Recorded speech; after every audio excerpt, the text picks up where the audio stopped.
Selamat datang and welcome to the Postpartum Wellness Show. I'm Dr. Krista Lau, your host and postpartum wellness consultant. In this show, I share insights and knowledge around approaching your postpartum journey through culture, traditions, and modern postpartum care using my combined experiences as a physician with scientific and public health background, an author, a foreign-born U.S. military spouse, and a mom of two. Join me in this exploration of motherhood, wellness, and heritage where you will learn how to thrive in your postpartum journey and beyond. A quick disclaimer before we start today's episode.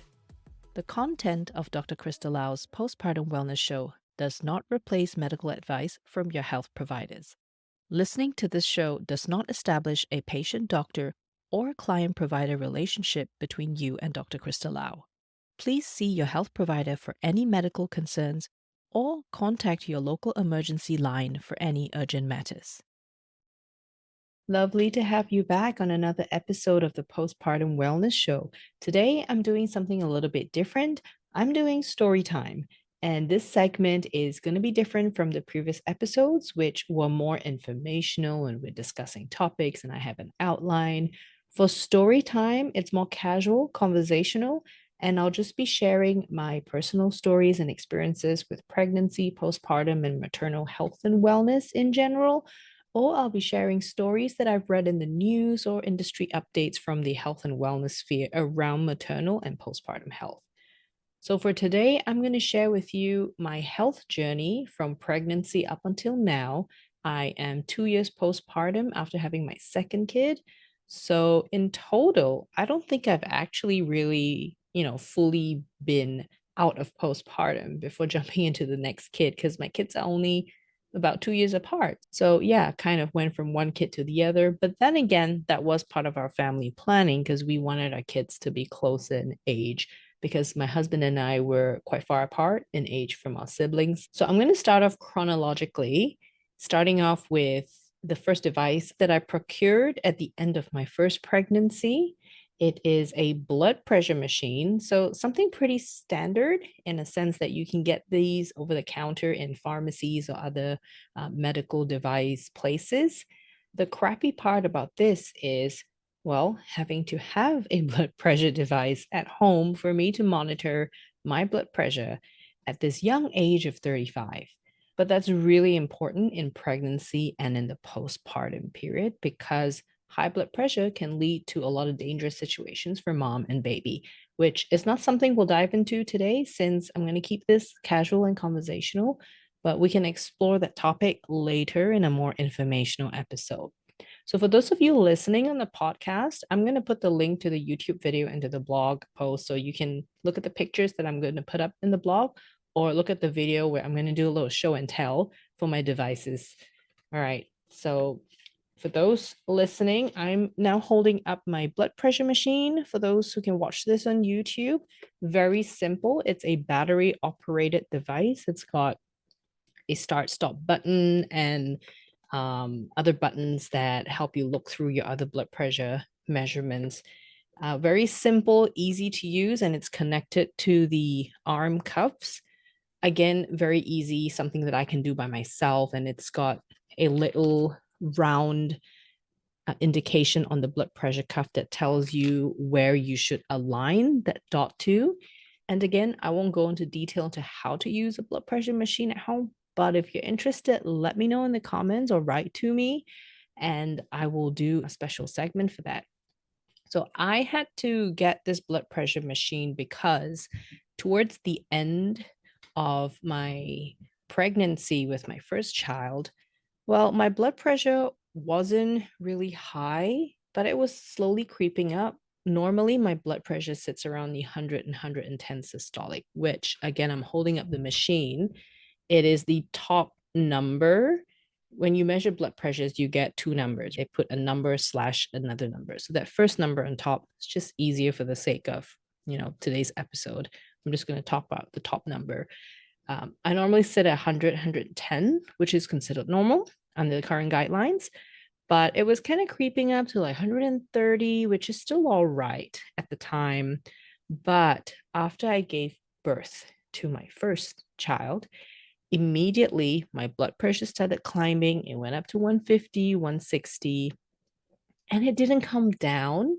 It was kind of hovering there, fluctuating up and down, up and down. And of course, that got my OBGYN concerned because 150, 160 fluctuating around that range was not great. And for those of you who may have heard of the term preeclampsia or eclampsia, which is a condition in pregnancy related to high blood pressure, that condition can happen in postpartum as well. So, of course, there were concerns that if my doctor didn't bring my blood pressure down, then I was at risk of developing postpartum eclampsia. So, I had to leave hospital and immediately go to a pharmacy. I had my first baby in the States. So we just went to, I think we got this from Walmart actually. Went there, got a machine, and I had to take my blood pressure a few times a day following the instructions of my OBGYN. And anytime I would experience any symptoms of high blood pressure, for example, feeling dizzy or having a headache, feeling hot in the head, in the face, and just feeling unwell, I had to take my blood pressure then to make sure whether or not those symptoms are tied to a high blood pressure.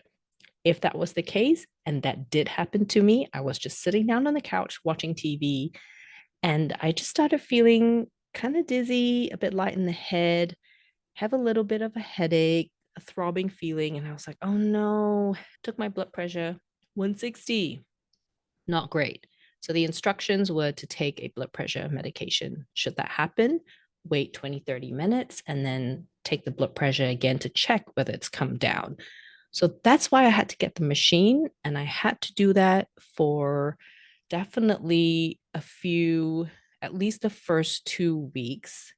And if things didn't settle with the medication or I felt infinitely worse, which means if I had any eyesight issues or my legs started blowing up and swelling more than it already was, then I had to go to hospital immediately for an emergency checkup. But thankfully, things settled. And so up till now, I still have the machine because with my second pregnancy, given that I had experienced hypertension related to pregnancy in my first round, I had to make sure that things were going well the second time around.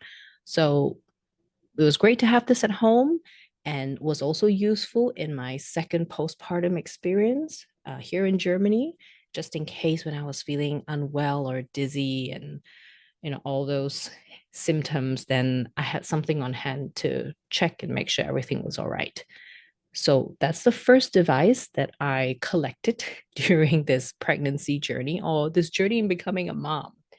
Um, and the second device I collected, well, was prescribed to me, was during my second pregnancy here in Germany. I got diagnosed with mild gestational diabetes, so diabetes related to pregnancy, which in a way wasn't really surprising to me because of two things. One, in my first pregnancy, when I was given the glucose challenge test, I failed the first time. And then I went for a second test and then I passed. So, all good. I did not have gestational diabetes the first time around. But the second time when I went for the test, I was like, oh no, I bet I'm going to fail it. And this is not a case where you know, you can will it to happen or not. It's what the body does during pregnancy, which I will explore in different episodes to tell you what happens to the body in pregnancy and after and all these changes. But essentially, in pregnancy, it makes the entire body more susceptible to having high blood sugar. The general physiology, in very simple terms, explained that way. And also my ethnicity, my Southeast Asian, Malaysian, and Chinese ethnicity and genetics is a risk factor for developing gestational diabetes.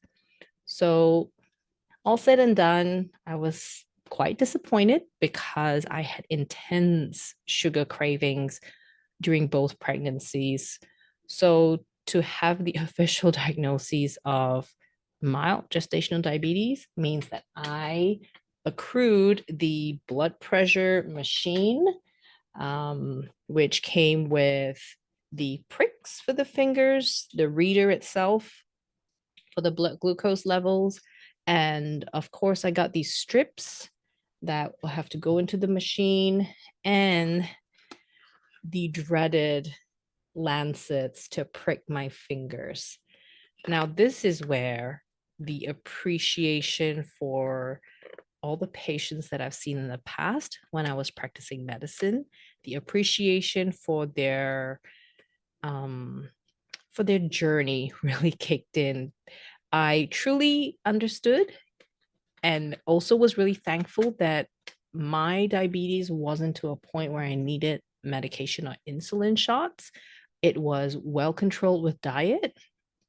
So it really made me appreciate how difficult it is to keep up with pricking yourself every day, how much it actually hurts, although it's a very surface prick, but it's still a few times a day, every day, all the time, and logging things. I fully understood why it's so difficult to be consistent with monitoring and also how difficult it is to be consistent with the treatment. In my case, diet, but also unfortunately, because I did get gestational diabetes during the second pregnancy, it means that next time, if we do want to have another child and I do get pregnant, it's something I absolutely have to watch out for. And going forward, as I get older, my risk of developing type 2 diabetes is probably, unfortunately, a lot higher. So, as much as I don't fit the bill of a stereotypical unhealthy person, I have a lot of things that I've accumulated in the journey of becoming a mom that I need to watch out for as I get older so that I don't develop those health conditions. And now the third device that I got, I only got it 2 days ago, actually, 2 days before recording this episode. And it's called a CPAP machine, CPAP. It's an acronym for continuous positive airway pressure. And what it is, it's a device to treat sleep apnea. Well, what is sleep apnea? I'm going to cover this in detail in a few episodes because I've been documenting my journey as a patient. And uh, honesty here, I am not a good patient at all. Um, this machine helps keep my airways open at night when I'm sleeping so they don't collapse. Sleep apnea is a condition that affects people when they're sleeping at night, where the airways collapse, which is why a symptom of sleep apnea is extremely loud snoring. So imagine a pipe that has a lot smaller opening and air's rushing through it. It's going to create a lot of vibrations, hence the snoring. For me, I got diagnosed about a month ago and insurance and stuff. That's why it took a while for me to get my device here in Germany. Um, my sleep study showed 28.8 apnea episodes per hour, which means 28.8 times within an hour of sleeping at the sleep clinic where I did my sleep study, I stopped breathing for 28.8 times. And during those times, my oxygen levels in my body dropped below 90%. Not good. What that essentially means for my body is instead of getting good quality sleep at night, I am in a fight or flight mode. My whole body is up in arms. It's not resting because every time I start to snore during my sleep, there is a chance of my airways getting completely blocked and my oxygen levels going down and my body's going, oh my gosh, you got to do something, like, hey, wake up. So not great. And as much as I am so sad about this diagnosis, I'm also glad I finally got it checked out because the snoring for me started in my first pregnancy. And, you could think back and ask me, well, you're a doctor, you know these things. Why didn't you get checked out? Well, being a doctor is one thing, having the knowledge is another thing.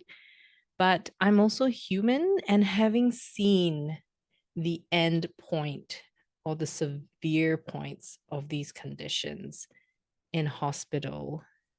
Sometimes if I don't go check it out and don't get diagnosed, then I don't venture into that realm.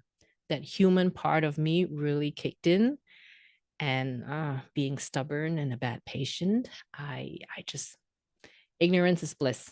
Ignorance was bliss at those times. Unfortunately, the snoring during my pregnancy didn't go away in the first postpartum experience. The snoring continued in my second pregnancy, and it continued, well, 2 years later. And then, my husband told me, he's like, you really got to go get checked out. Your snoring is bad. He gets woken up by my snoring, and that's saying a lot because he snores as well, but he has to brush me awake, throw pillows at me to get me to stop snoring. And the worst part is I also snore this badly and loudly while sleeping reclined. So we have a recliner couch in the living room. And I slept there for most of the pregnancy because I had a lot of other pains and things. But then he could still hear me snoring from the living room while he's in the bedroom. That's not good, not good at all. So I finally got checked out, and here we are with the diagnosis. And I finally got my device.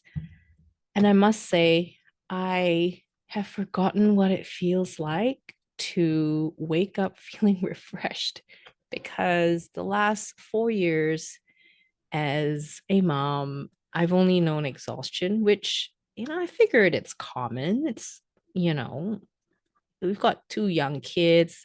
The lifestyle is hectic. Plus, I'm choosing to do a lot of these things like the podcast and all my other work.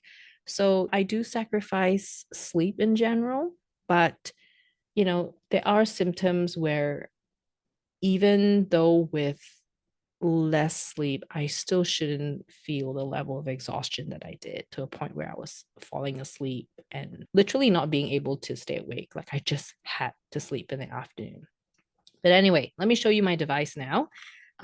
This is the mask. So for those of you who are listening on the podcast, I have a sleep apnea mask, which is it's a silicone structure. It goes around my head. And for those of you seeing this on YouTube, I'm not going to put it on, but the nose part just covers my nose only, which is so good compared to the machines I've seen, 10 years ago in the hospitals, where they're really cumbersome, huge, just something really stuck in your face and blowing pressure into your face. It's not fun. But wow, the devices today and the masks today are amazing.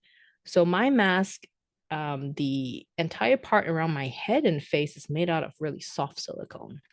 So it feels really comfortable. And the machine itself is another advancement that I'm so impressed with, which really makes me excited to get treatment for this, because it actually doesn't really interfere with my sleep. And I still breastfeed my 2 year old, almost 2 year old. So when I tested the mask at the medical device clinic, I tried different positions and different masks to see which setup would allow my baby to be next to me, and the tubes out of the way.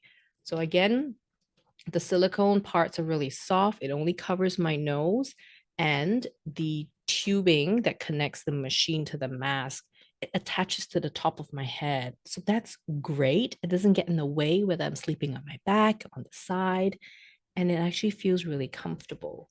Now, the machine itself is so fancy nowadays. It's amazing. It's so tiny. So, for those of you listening, I'm showing this on YouTube now. It's got an SD card attached to it where it can collect all my sleep information remotely. But the actual machine itself is, I don't know, it's got its own Wi-Fi. Like I didn't even have to connect it to my home Wi-Fi. I don't know how they do it.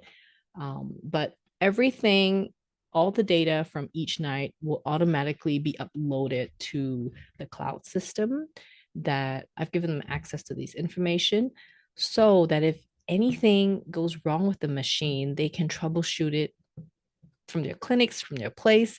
And if the doctor has got new prescription or new settings, I don't have to bring my device into his clinic. He just uploads the new settings, and there I go.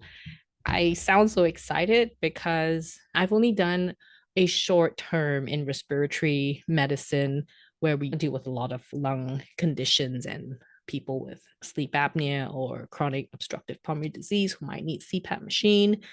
And from what I remember a long time ago, those devices was still very cumbersome and the patients had to bring their device in to get it tuned up or have new settings put in. And it was just quite difficult for the patients to use the machine every night because it's just not comfortable.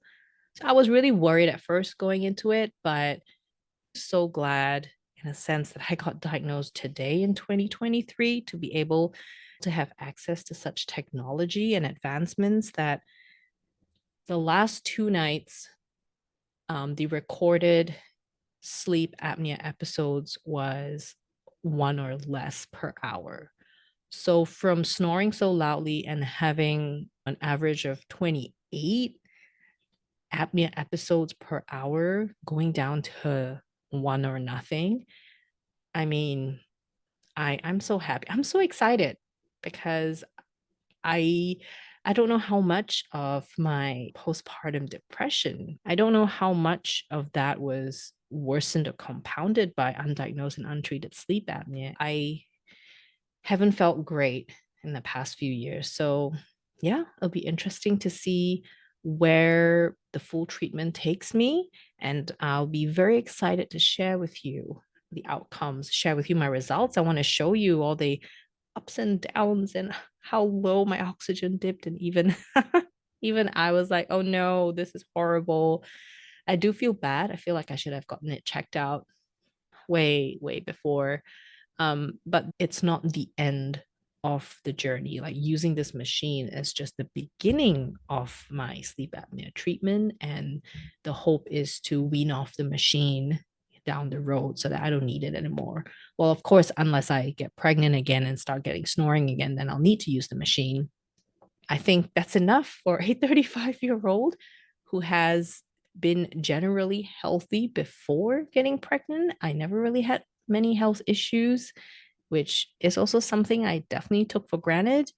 Going through the pregnancies and both postpartum journeys and having these things come up in my health has definitely made me take a step back to appreciate how things were before. And it's definitely helping me stop taking things for granted going forward. So I hope this has been a fun one for you to hear something different. And for those of you watching, I hope you had fun looking at all the devices that I have. I would love to hear from you if this is something you've experienced. So please write to me. You can leave a comment on the YouTube video if you're watching this, or if you're listening to this on the podcast, please use the contact form. I'm going to put the link in the show notes and write to me. And yeah, if you want to learn more, let me know too. And I'll do separate episodes for each device, talk about each condition, and see where we go from here. Well, I had a lot of fun doing this kind of story time and show and tell.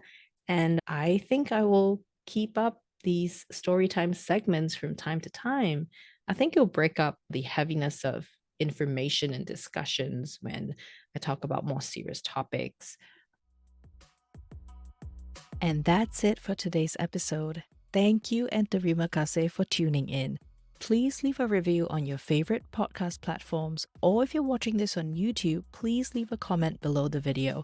I appreciate you in helping me improve this show, and I will see you in the next episode.